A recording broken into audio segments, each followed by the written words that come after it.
Hi, everyone. I am so excited to be here with you all. Welcome to the final Critical Conversations lecture for the Fall 22 series. This has been an amazing experience. I hope y'all have learned as much as I have. Dr. Cook and I are forever grateful for y'all continue supporting these lecture series.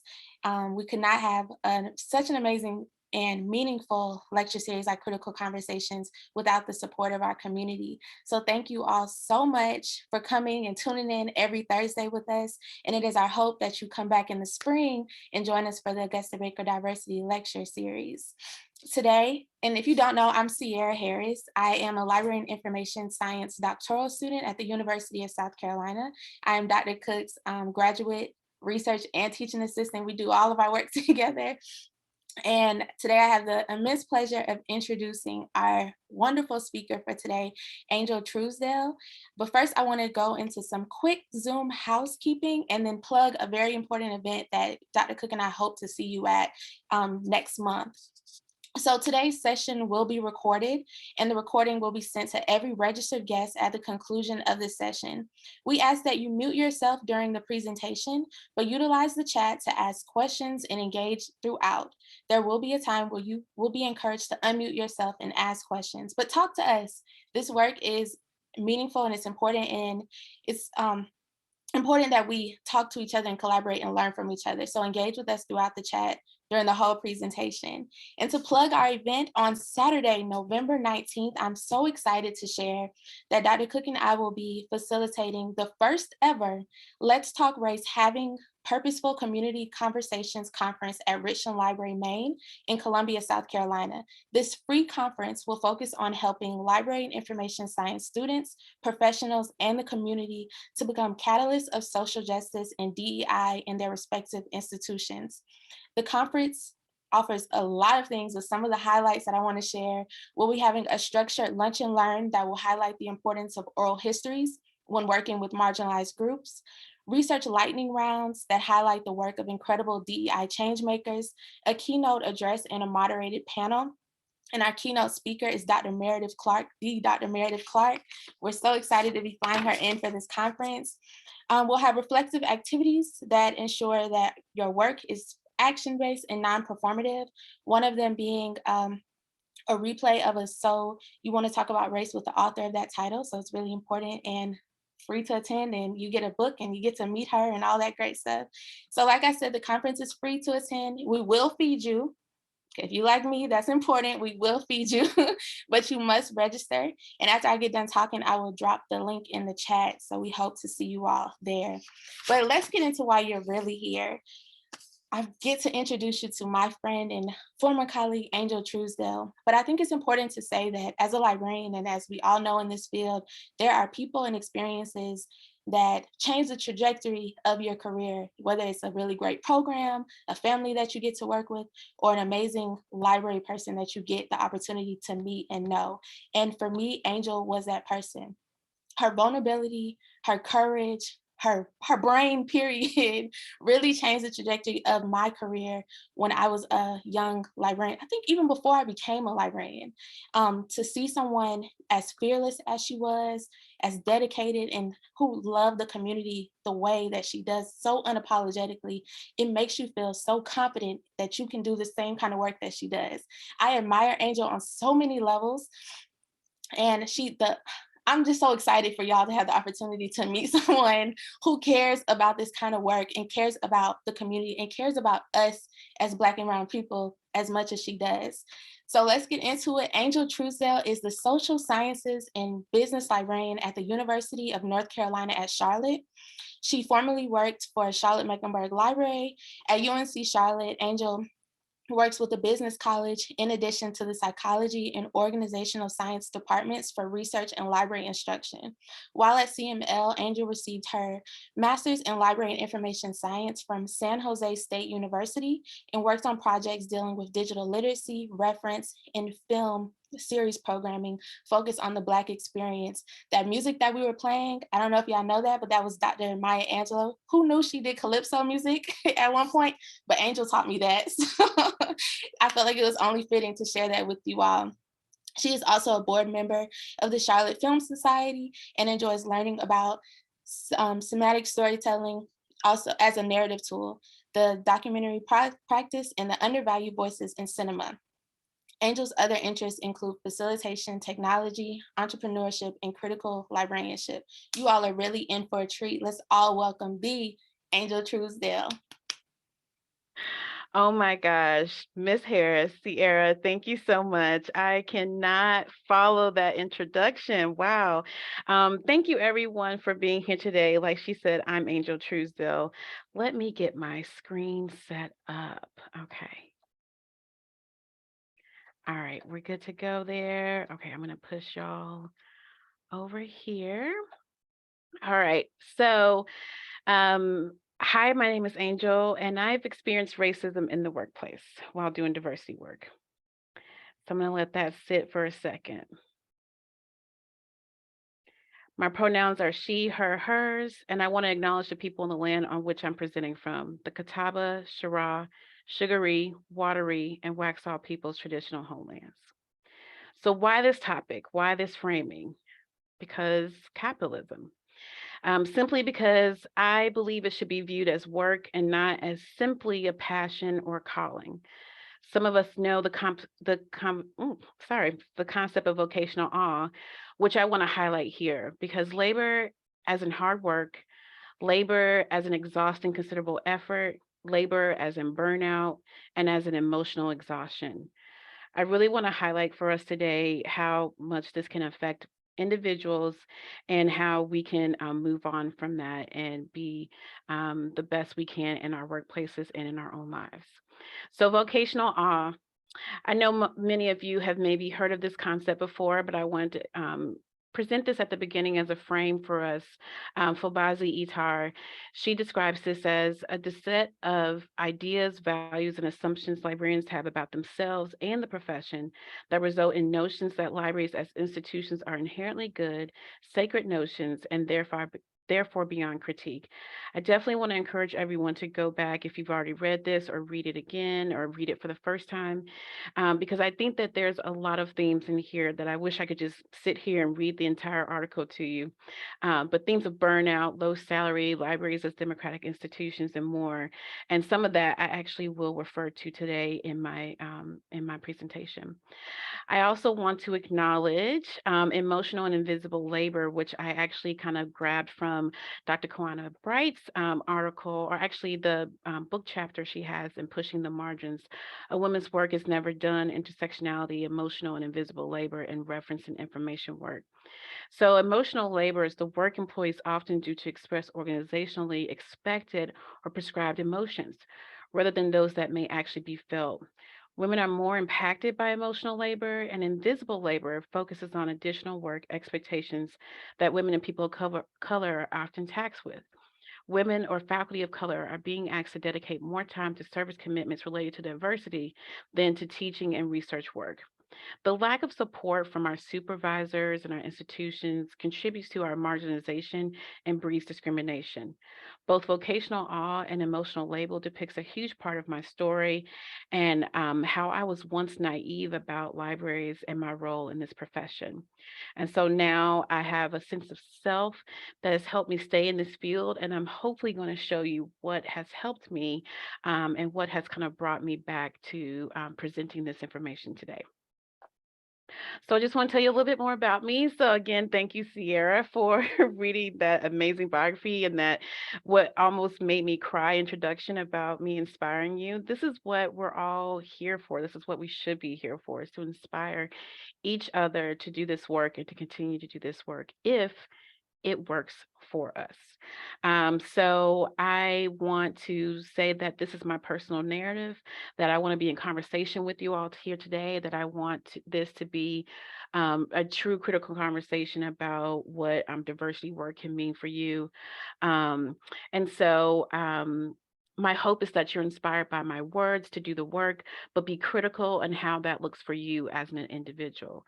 So, some of the context I'll give you for the concepts later. So, I've been working in libraries for over 11 years. I'm really a public librarian working in an academic library. So, for over 8 years of my career, like Sierra said, I was at the public library, and all but 1 month I worked as a paraprofessional. So, for 6 years of that time, I was a senior library assistant working as an adult services specialist, basically in a librarian role, making 20 to 30,000 less than librarians. I worked in reference and programming, and so I am a programmer. I build and present programs, and I'll talk about those in a little bit later. I'm 37 years in my own community. I'm born and bred here in Charlotte, North Carolina. And so I'm deeply rooted and connected to the community that I am in and that I serve, whether it's on this campus or it's at the public library that I still volunteer with. All right, so I'm now academic librarian. I work in a non-tenured faculty role. I liaison with the business college, like Sierra said. And for the last 3.5 years, I really feel like I have been able to serve students and faculty in different ways.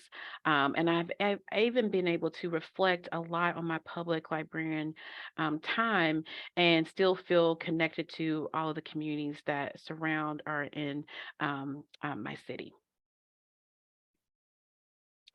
So I just wanted to give you a little bit of a flavor of some of the programs I did while I was at the public library, and even some of what I'm still trying to do kind of as we come back to in-person programs after the library as the pandemic.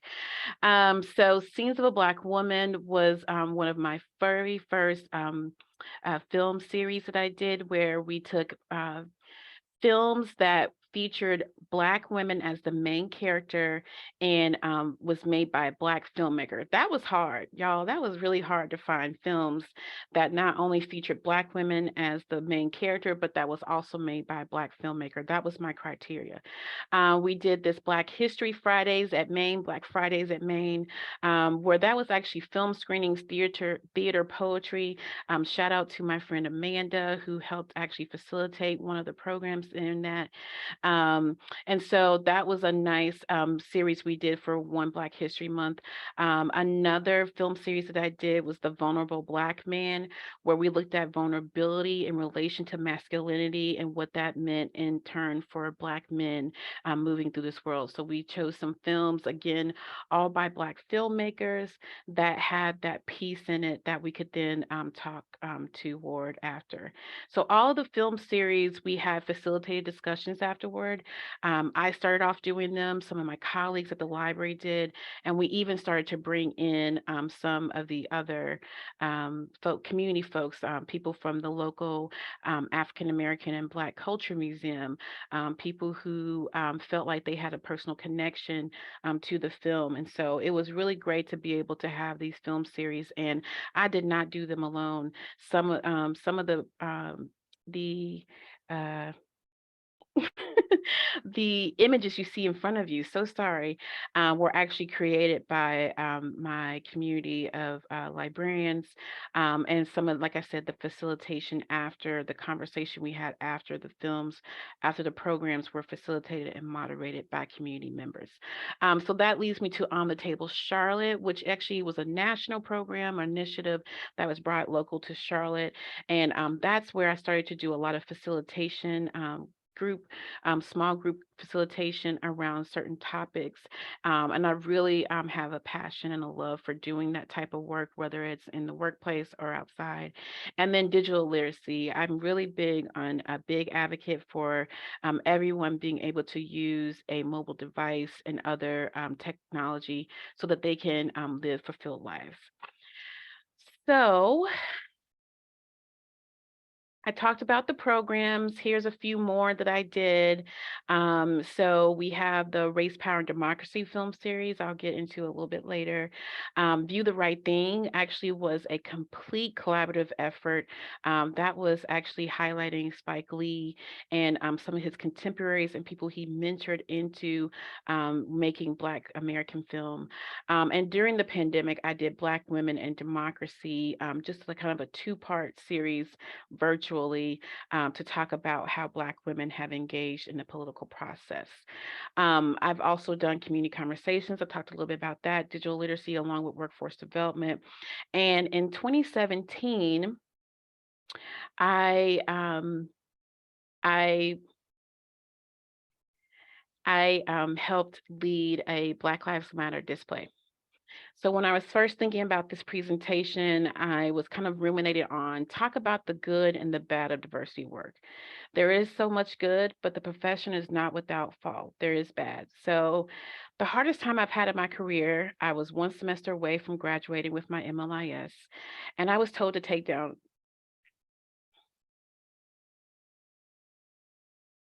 Okay. Okay. I was told to take down a Black Lives Matter display that I coordinated. So in the fall of 2017, I wanted to honor the life of Keith Lamont Scott with the year of his passing due to police violence. He was a man who was just simply sitting in the car waiting for his children to get off the bus and was killed in moments. I also want to honor Jonathan Farrell, who was also shot and killed by police in my county. And just a couple of months, we were also a couple of months away from acknowledging that Sandra Bland would have turned 30 years old in 2017. So I had this all in my mind. A lot of the patrons at my library were Black people. I wanted to show those people, I wanted to show myself and my colleagues that Black Lives Matter. And so I came up with this idea to put up a display, books, images, and all. And I was able to put those up with the help of other people. Sorry, y'all. Within days of putting up the display, I was told to take it down immediately. It couldn't stay up for 5, 10, 20 more minutes for me to get off the desk. I was told that it was too political and that it didn't have a place on the walls of our library. After that happened, I went on what I like to call the administrator's tour. So everyone from the director of libraries to the marketing director, other people, I met with them one-on-one or with my supervisor, a white man. I tried to capitalize on his social capital and it didn't matter. He had a Black woman sitting next to him. And while I appreciated or I accepted, let's say I accepted their apologies, the damage was done. I was told to take that down and given very little reason and nothing that satisfied what I felt like would be a adequate explanation. Um, so on that tour, I was given many reasons. Oh, there was a majority vote. Oh, that there were things that we just could not avoid. I also heard that if you're going to put up a display, you need to have both sides of the story. So why don't we see White Lives Matter and Blue Lives Matter material next to your Black Lives Matter? I saw a lot of racism and discrimination in this particular instance, and I'm here to tell the story. And I'm still in the profession, even though that happened to me. Whew, all right, got through it, y'all. So, one thing I just want to say about that particular display and moment is that while I felt like I was completely being torn down and chastised, this was a moment of emotional labor that made me feel like I was worthless. I had previously won an award at the library. I went to national conferences. I was given a lot of opportunity to do things, even though I wasn't a librarian. And I still felt in that moment like a small piece, just a small pebble in a huge ocean, because they only saw me as a Black person and they only saw the power that they could exact over me. And so I was able to move on and get my uh, degree because of the people who were in my life, my colleagues, my friends, and my family. The display did eventually go back up only because, well, I told a lot of people. And there were, I believe there were a few people who really truly felt like it should be up. Okay, I gotta move on because I can't. So here I am saying find inspiration in your programs and your work. I think that whatever you're doing in your work, you have to find that inspiration there. But be aware that if you don't have the structural support in place, if you don't have not just your supervisor, and their supervisor support for the work that you do, it may not be worth doing. Okay. So some of the work that I've done here at the academic library has been internal. So I was instrumental in creating a sub committee to our diversity and inclusion committee that spoke to our staff on a monthly or weekly basis. So here are some of the ones that we did for National Death History Month, dismantling the myth of Thanksgiving, but you don't look sick, invisible disability and illness, and we did a conversation on inequities during COVID-19. So that's a little bit about of what I've been doing here since I was at the public library. So here's a little bit about how those programs were structured and how they were supported by the organization here, the institution. So some of them were structured around conversations that matter, which was a facilitated conversation about a topic, and we usually had ground rules that set the stage for getting uncomfortable and digging into a really important and vital topic. We also do The More You Know, which is a monthly short program during our all staff event, which we are lucky to have a certain amount of time at each all staff meeting where we can talk and brief about some topics that we think people should know more about. So we try to capture the hearts and minds of everyone in that program. And then we did have two others that we did not on a frequent basis, but we tried to connect with people on different levels, on whatever level they might want to interact with. But we did Watch With Me, where we watched a movie or short film or documentary, narrative or documentary, where then we would have time for maybe a 30-minute facilitated conversation afterward, where we would use those same ground rules. And then we also had Article of the Month, which we primarily hosted online as a way to have there are certain people in their roles that they cannot come to some of these programs, especially because most of these were being held during the pandemic and over Zoom. And so we had this where it could be just a discussion board to talk about back and forth online. So that was Article of the Month. I'm currently not on that team anymore. I'm not leading that team anymore because I'm taking a break. After about 2 years of doing that work while here and during the pandemic, I decided I needed to take a step back and really reflect on what I'm doing. And so in this instance, I want to say, oh, I didn't change it here. Find inspiration in your collective and in your team. I'll share a little bit more about what I mean later with this sentiment. So here are the concepts of what I feel like can provide some sustainability in diversity work: cultural humility, mindfulness, emotional intelligence, and your support network. So I'll go a little bit more in depth into each one of these a little bit right now, not in a little bit, right now. So cultural humility. So going back to vocational awe, right? So it describes a set of ideas, values, assumptions librarians have about themselves and the profession that result in notions that libraries or institutions are inherently good, sacred notions, and therefore beyond critique. Hmm. Are libraries inherently good? Are they sacred and beyond critique? I would never say that, but I think you would find some in our profession that would. Cultural humility teaches us that in order for systems to exist, they must be challenged, and we should challenge our perceptions and our power systems. So, as defined in the new ALA special report, I just got my copy last week.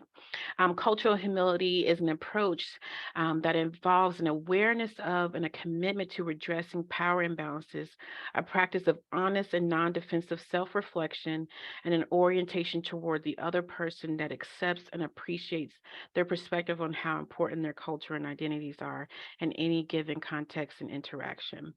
So, what I like to use as these tenets is a lifelong commitment to self evaluation and self critique, a desire to fix power imbalances, and inspiring to develop partnerships with people and groups who advocate for others.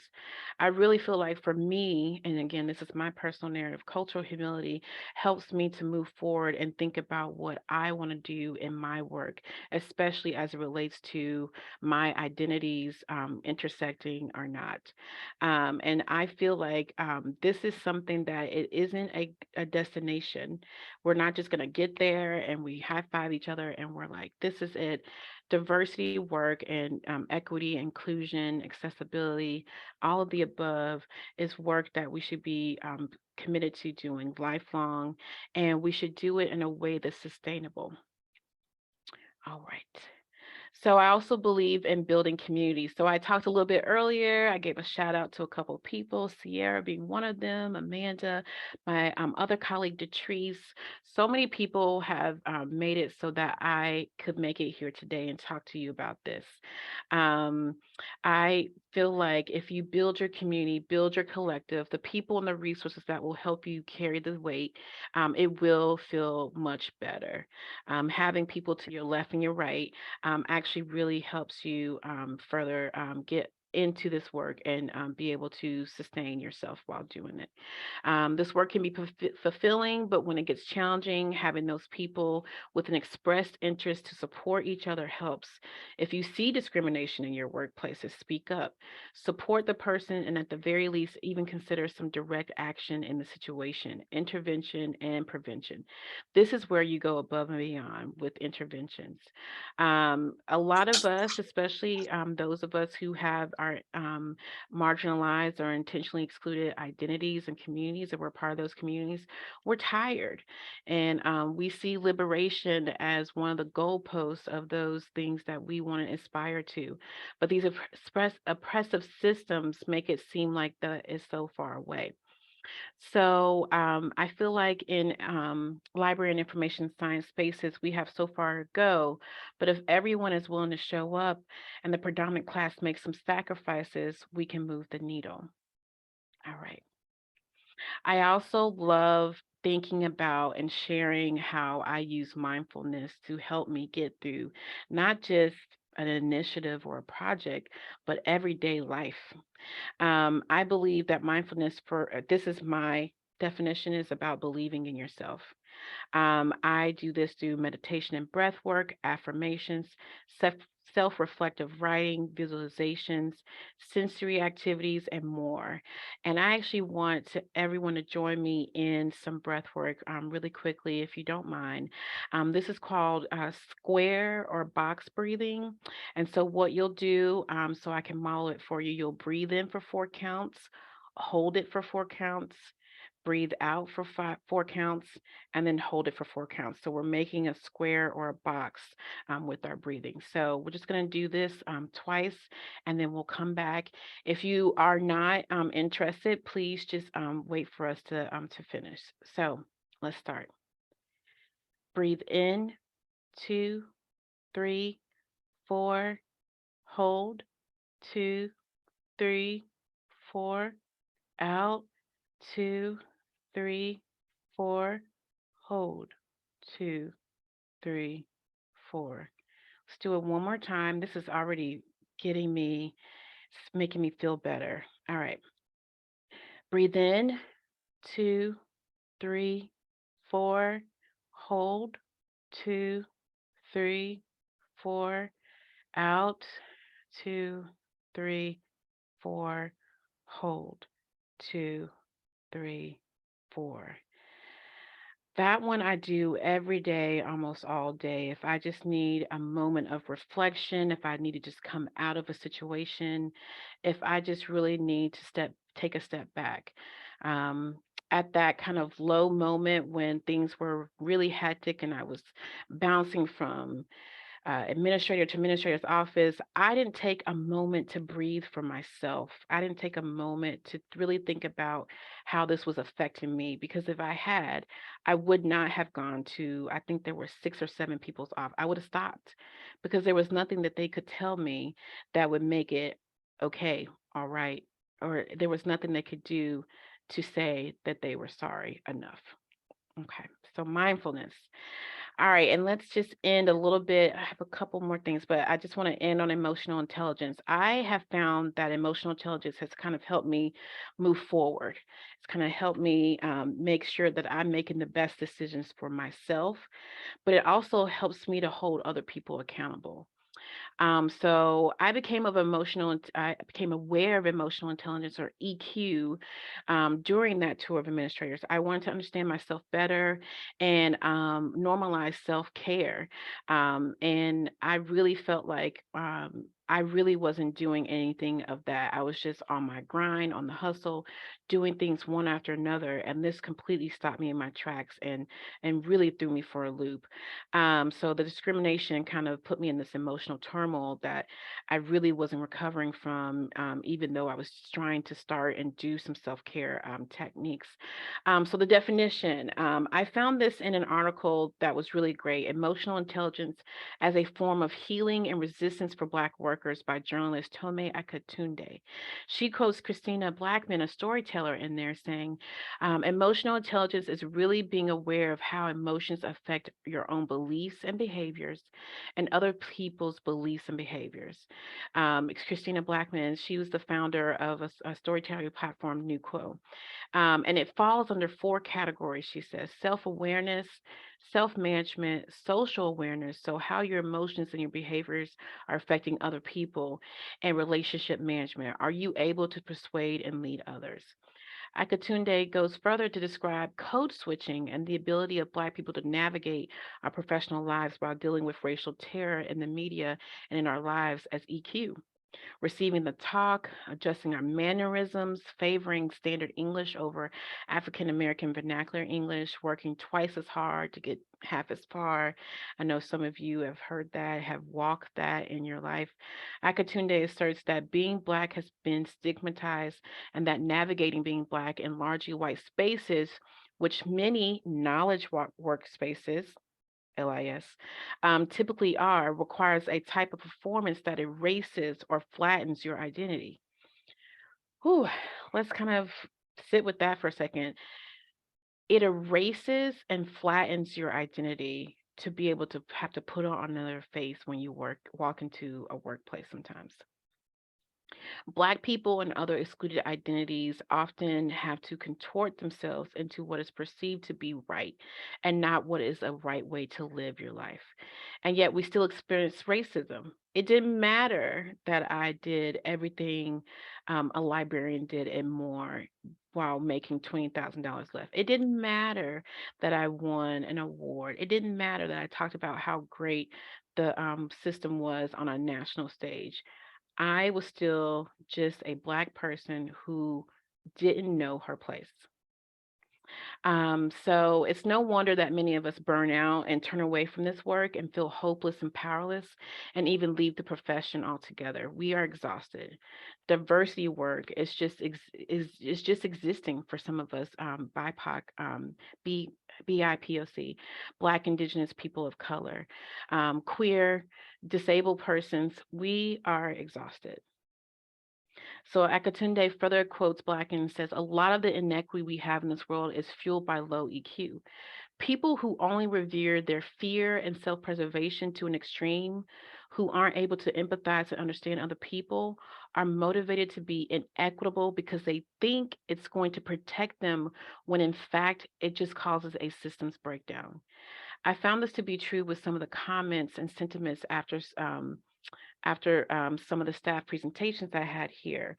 Some people had their feelings hurt when we were really just trying to make you aware of a particular situation.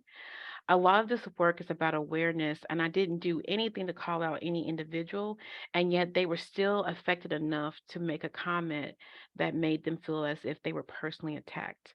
They lacked a certain amount of empathy and EQ in those situations. There are limits to EQ. This isn't a concept that I think is readily available and people really know as a source that they can lean on.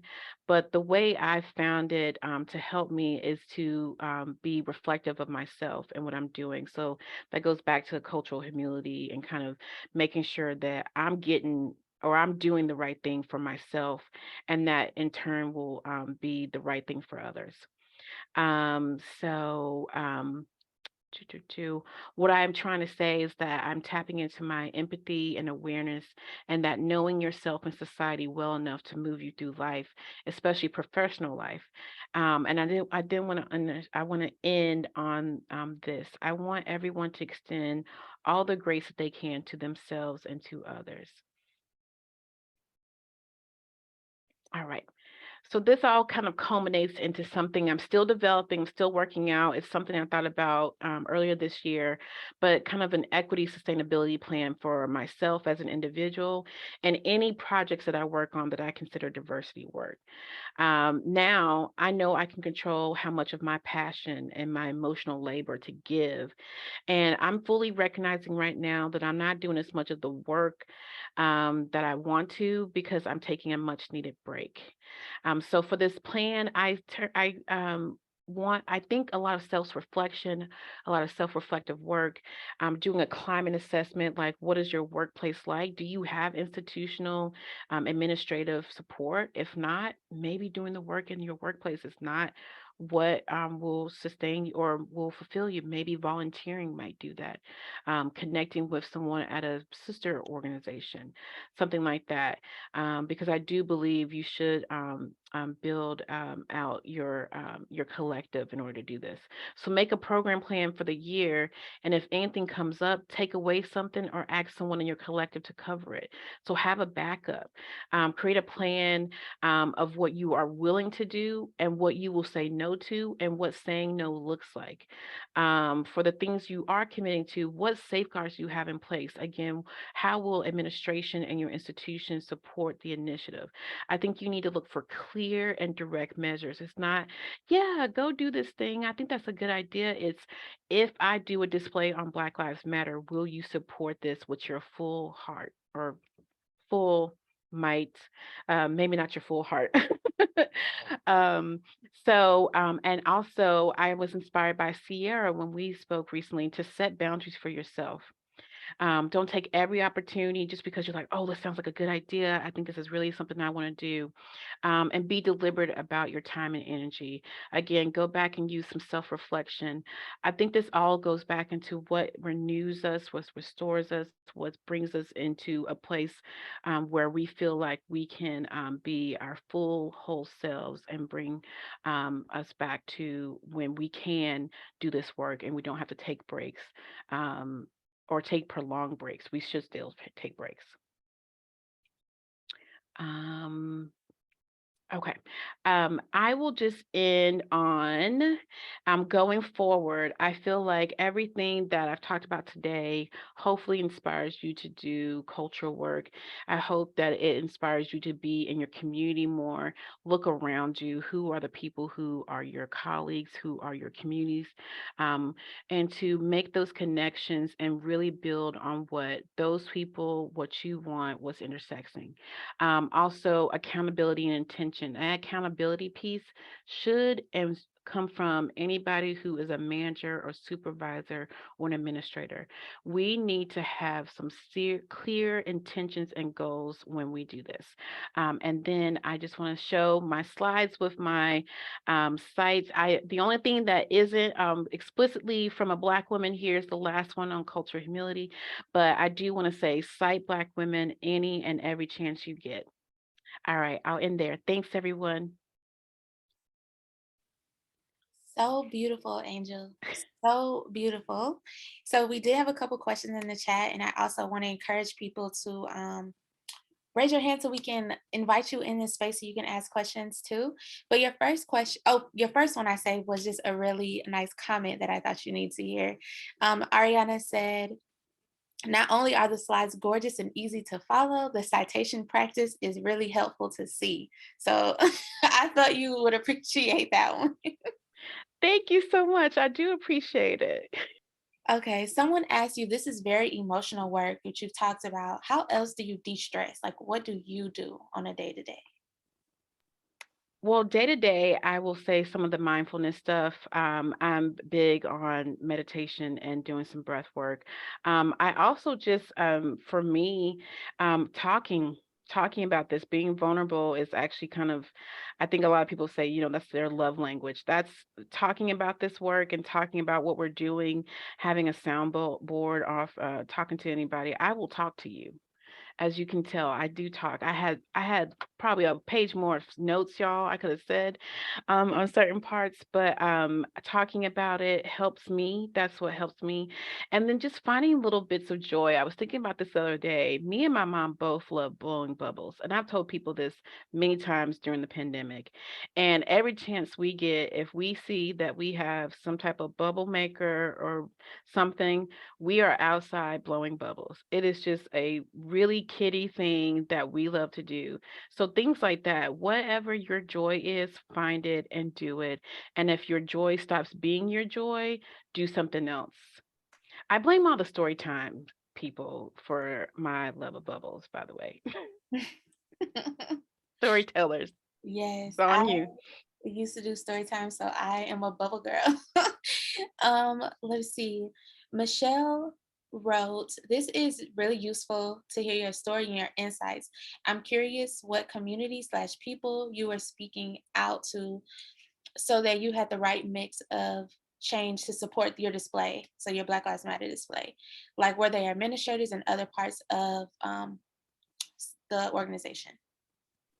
So to help build it, the actually my primary partner in that actually was my supervisor, a white dude. Mm, Shout out to Mike. We actually kind of conceptually came up with how the structure would look and who we would feature. I already had it in my mind who I wanted to do it with, but then other people in my department, several people, I brought them into the fold and kind of said, "What do you think about having?" I don't have a great picture of it because it wasn't up that long. I have a kind of I didn't want to give y'all a really terrible image, and it was 2017.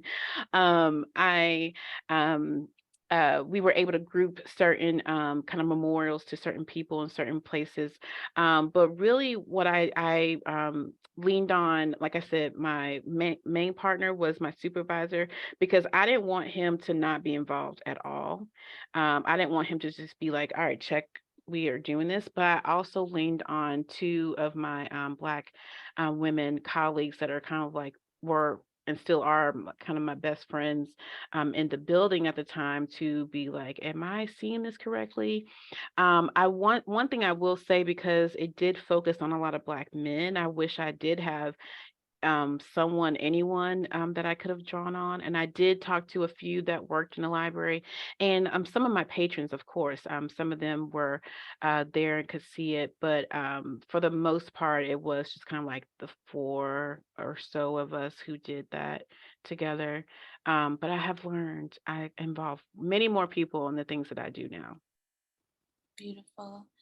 Someone asked, can you give an example of what saying no looks like in the developing of an equity sustainability plan? That's a good question. Yes, I need to develop this more, but so I think saying no is um thanking whoever it is for the opportunity and saying that, I have other things that I'm doing that are taking precedent. I think you can also say that I'm taking a break. So whenever I started to take a step back and just kind of know that I needed to take some time, I just told everyone that I did a lot of amazing hard work during the pandemic and I was taking some time for me to do some other things and to kind of catch my breath. I don't think it's um also or I can't say what I want to say, but I don't think that you're being cold-hearted if you just say, "No, thank you for the opportunity." Just Mhm. I don't think you have to explain yourself at all for some things. I think that we do what we have to do because it makes us move forward in what we're doing. And especially with diversity work, unless your title has diversity or equity inclusion in it and you're hopefully paid the level of money you are to be some type of coordinator or director in that regard, I don't think that we should ever be made to do anything in that realm. But people might disagree. Yeah, but I think you just said that perfectly. So you're getting some really good questions. Oh gosh. Someone asked, since EDI teams are often convened to primarily address racial injustice, can an effective EDI team be represented by white leadership? In our current environment, can a white person be culturally competent enough to lead an EDI team? I think so, yes. What I will say is that it should not be an entire team of white people, but I do think that someone should lead. So the subcommittee that I was chairing, my co-league, who I was pretty desperate to bring on because I felt like it was a lot of work for one person to chair that committee, was a white person, and I welcomed her and still do today. Lean on her. We both took a break together because I felt like I needed that coalition to move forward with some of the things. She was able to do certain things, I was able to do certain things. So I do think that they can be culturally competent, they can be filled with cultural humility and self reflection and do the work and be honest in the work, especially if they do have that self critique that is required while doing that. But it would be nice not to see your entire team be one identity. Mm, I'll just say that. But, I think it depends on your community, right? It depends on your community, who you're serving.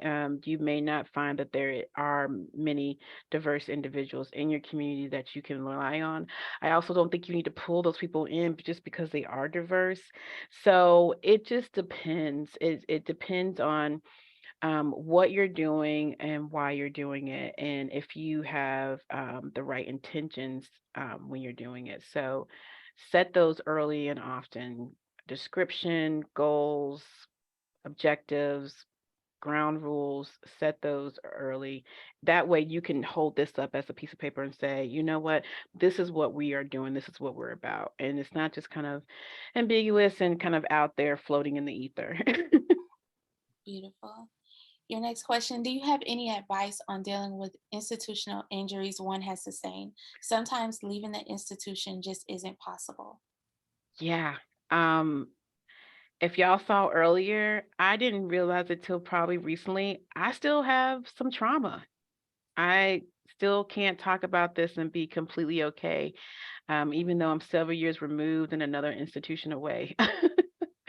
um, Therapy, I have definitely been in therapy. I have definitely been able to talk about this with Black women, my source of renewal. And I think it's also important to let yourself feel the feelings. Don't suppress them. Don't repress them. Don't put them off and just think, I will deal with them later, because later may look really it may really tear you up. So, um I think for me, doing self-reflection helps me a lot in therapy. But as you can see, you may never get over it. And if you cannot leave the the institution you're in, all I would just say is do as much work as you can for yourself to bring yourself out of what you need to be brought out of. When you can't leave, I really don't know what to say to that, honestly. Yeah, that's heavy. That's a lot. So, your next question is: how do you determine whether an organization is serious about creating opportunities for marginalized folks and whether they're just talking the talk but not walking the walk? What's the next step after that? How can you tell? They put their money where their mouth is. They put their money where their mouth is. They're hiring the right people. They are supporting certain initiatives. They are saying this is a diversity fund for this. This is a professional development fund for this. And not only that, but they are putting let's say we have a report that's put out. Not only is the report put out, but the action items are already being done. It's not talk. It's an ongoing fulfillment of what they're saying they're going to do. I think you can tell pretty early on when a place is about that life. I really do. I mean, um, I think the talk is nice, but where's the action? I'm always looking like, where's the action? What, when are we going to do this? Like, because we had something happen here, and my first question when someone asked me to be involved was, okay, well, at the end of this, what's going to happen with the recommendations? And they're like, well, they're going to consider them. But I mean, how? When? Where? What? What are they devoting to it at the start that they are going to do the work or the recommendations that come out of this? Because if not, the work isn't worth it. It's not. It's a waste of time. Um, what was the second part of that question? What's the next step? What's the next step? Hold them accountable in any way that you can. If you can't, your supervisor hopefully can. Um, and those who are in those managerial positions are supposed to be there to be advocates for you and their staff, their employees. And if they can't advocate on your behalf, then you know what's up. Mm. Mhm. We know how important it is to have a member Right, that has your back. right. Because if they don't, then you know what's up. You know what you need to do. And Mhm. I'm not saying you need to leave. I'm just saying you know what type of work you need to do when you show up to work. Exactly. So this is a really good question. You said that you were still working on the equity sustainability plan. Do you plan on publishing or creating a more formal take on this concept? Yes. Or will it always be continuously evolving theory process on a grand scale? I want to publish on this, y'all. I want to publish on so much. I actually have something in publication now that I'm hoping. It's been over a year in the works. Um, Sister tired. And if I can build a good team of people, because I don't want to publish alone. Anything that I have coming up that will be published will be with people. Um, I uh, would love to work with someone. So I think that that's the one thing I haven't fully formed this, and this is just a bunch of ideas coming together and merging into this because that's how even when I thought about what this presentation was going to be about, I was just like, oh, I love cultural humility. I kind of live by that tenet. I love emotional intelligence. I like that. I'm really big on vocational awe because I was so naive and I was so entrenched in this is my passion. And so I was just bringing all these things together. And that's the same thing with the sustainability plan. I saw something about being sustainable in an institution, and my brain was just like, why can't we break that down and make that individual? And we can do that for ourselves to keep ourselves safe and to renew ourselves. So I'm really at the beginning phase of thinking about how this looks and what this looks like. Have not done much, if any. I've looked at things for, like I said, sustainability for institutions. I actually looked at a couple things that was sustainability for activists, like how do activists try to sustain their lives and I mean even make money, live their life. So I've looked at a couple things like that, but beyond that, I don't know. So my email address was not on the last. I didn't make it to my last slide.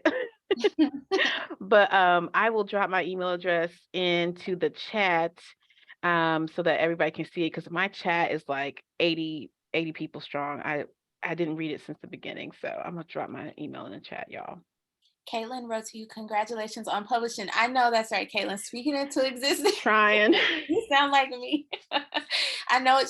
Caitlin said, I know it's hard work and it can be ridiculously daunting to formulate something like this on a professional level. Thank you for being so candid about it. It's an awesome theory, and I definitely love to see where it goes. You've got this if you decide to pursue it. And I think that's so important. Thank I feel like Angel's possibilities are limitless. But I think as a community, when we see people who do this amazing work and the passion exudes from them, it's important that we pour into them and encourage them, because oftentimes we believe in them a little bit more in the beginning than they believe in themselves. So Yes. I want us all to do that. You had so many comments that said, publish, publish, publish. So I will try, y'all. The two that I have coming up right now are even so daunting. And I actually didn't even mention some of the student programs I've been doing here. I think I just forgot, but one of the book chapters that hopefully will be out next year is about something we call the Black Read that I started here with Black student organizations. And we really want the students to be front and center so they get to decide what they read and what they discuss and how they reflect on different passages and even their own work. And so hopefully that will come out, and we'll talk about kind of our process and how we kind of came to that point with the student orgs. So I didn't even talk about that one, but I publishing is so daunting because even though I took a break from diversity work, I'm still doing it. I'm still, even if I'm not directly doing something, I'm supporting someone else doing it, or I'm a sounding board for people when they have ideas, or they want me to look at a presentation before they give it to a certain group. So I definitely think that I would love to publish, but we're non-tenured here. We don't get kind of um, sabbaticals or anything like that. So it's just kind of has to be worked in between everything else. And so it's about time and energy and whether I have it. So I think I do, but it'd be nice to share that time and energy with other people. I think you do. So before we close, I have one final question. This one is from me. Okay. How do I feel like if you're in this space, you care about DEI work and it's important to you and you want to do it. Um, and some of the questions alluded to not getting that support from your institution, but I feel like we have a strong enough community that we can uplift Yeah. each other. So, in your opinion, what does that look like? What does it look for us to be in community with each other while we do this work? Oh gosh, I think that it really just means like I was just thinking during this presentation, I haven't talked to one of my colleagues in a long time. I'm going to send her a text after this and say, "Hey, how are you? Is there anything I can support you with? Do you want to talk?" It could be as simple as that, or it could be I'm reviewing your presentation. You're nervous about this. Let me look at it. I'll tell you what I think, and so on. It could also be don't giving advice, you don't have to do that work for your institution. Do it as a volunteer. I'm still I'm thinking that I'm going to do a film series starting in January next year, another kind of film series start steeped in black. So I will likely never work at the public library again, even though all of the people on my administrative tour are gone from there now, all of them.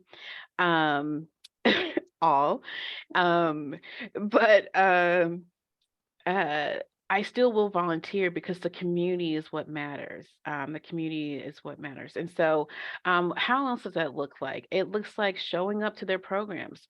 One thing that I kind of forgot recently is that I used to invite my colleagues to my programs.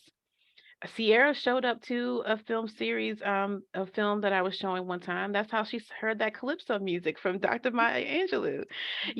So inviting people to the work you're doing, sharing that with them, making it collaborative, making it a collective, talking to people, and just asking them, "How are you doing?" And usually, for me, you don't have to ask me how I'm doing. If you say, "Hi, Angel," da da da da da da da da. Because if you let me, I will talk to you. Same.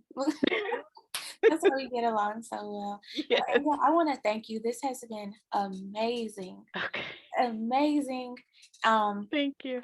uh, you are a true light in our field. So it's a blessing to have you in this space. And I hope that everyone got as much from Angel as I did. Thank you all so much for coming to our final critical conversations lecture for the fall 22 series. Stay connected with Dr. Cook on Twitter. You can find her at Baker Chair, and you can also visit our website so you can keep in contact and see everything we have going on.